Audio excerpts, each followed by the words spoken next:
Damn, Perk did this?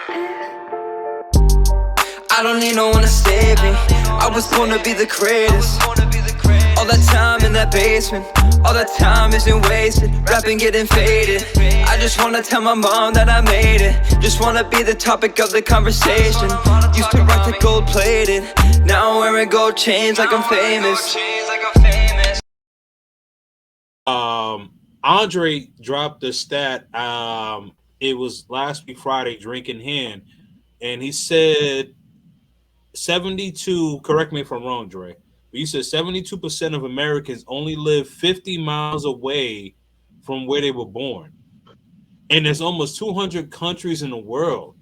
Like I don't think people realize how scary that is, because you're basically putting yourself in a cell.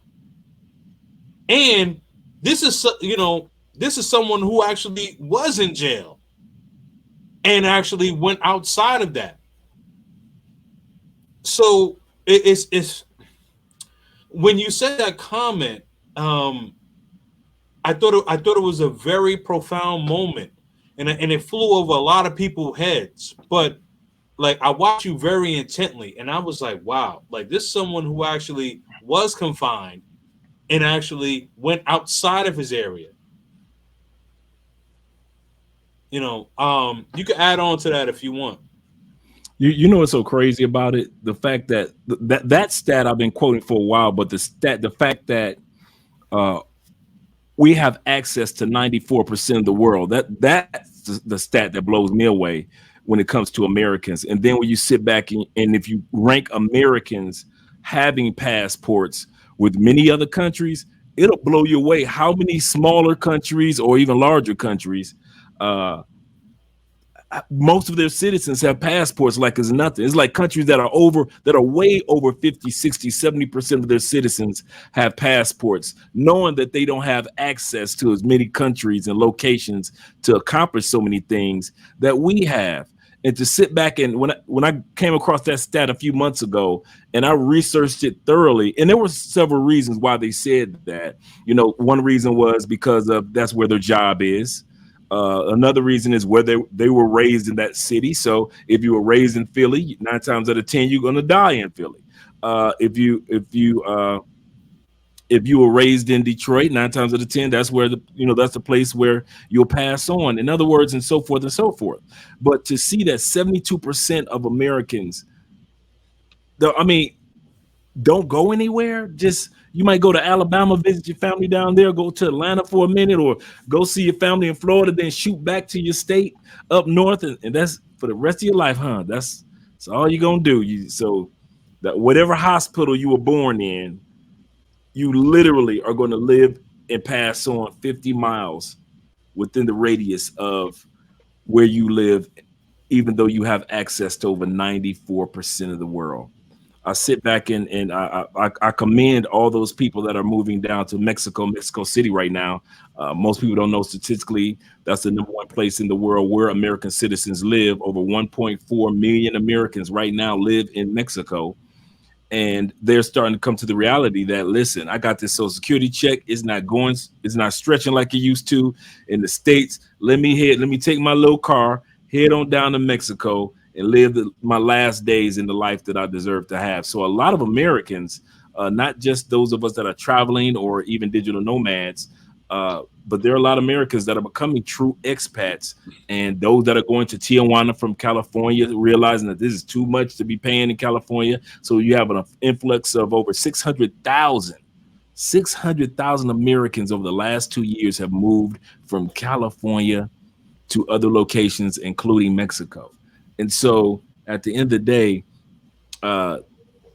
these stats are going to continue to change. It's not going to be that 70% like it is right now, or 72%. It's going to change because the opportunity for global expansion and global exploration for us right now, and working online, is the era. This is the time for it. And so for the audience, I would say, if you don't have any responsibilities in the States, like I don't, like Austin don't, you don't have your shorties, in the States. Or in my case, my mom and my grandma had already passed on, so I didn't have that connection. When I was living in Florida, most of my family up north in Detroit and Cleveland never came to see your boy anyway, so it was nothing that I was missing out on. And so when it was time for me to take the plunge of becoming an expat, I took it. And my first desire actually was, I didn't even think about becoming an expat first. I actually wanted to become a digital nomad. I didn't know it was basically the same thing, but you're working for yourself or for somebody. All of a sudden, all I know is I saw white people in Bali living the best life, and they would talk about the cost of living, and they're just doing their thing, and they're young people, and they're online. And I mean, this is like 2015, and I'm looking like, okay, I'm making good money here in the States, but why are they? And I thought about the book that I read when I was incarcerated by Reginald Lewis, the first black billionaire. And the title of the book is Why Should White Folks Have All the Fun? And I thought about that. I said, why should white folks have all the fun when it comes to traveling and living in these other countries and being able to work and have their own businesses and so forth? So I started researching becoming a digital nomad. And that's what I became. And in the long, eventually I became an expat. And it came to pass. I went from cubicle to our office, so my own office. So at the end of the day, it is possible. And I love the fact that I'm going to end with the fact that I love what Rome said. Even do it if you have the opportunity, even if you're afraid, go for it. And just like others have already said on the panel, you can always go back to the States. I won't. I gotta tight in Colombia, man. You'd see me living with the penguins in Antarctica.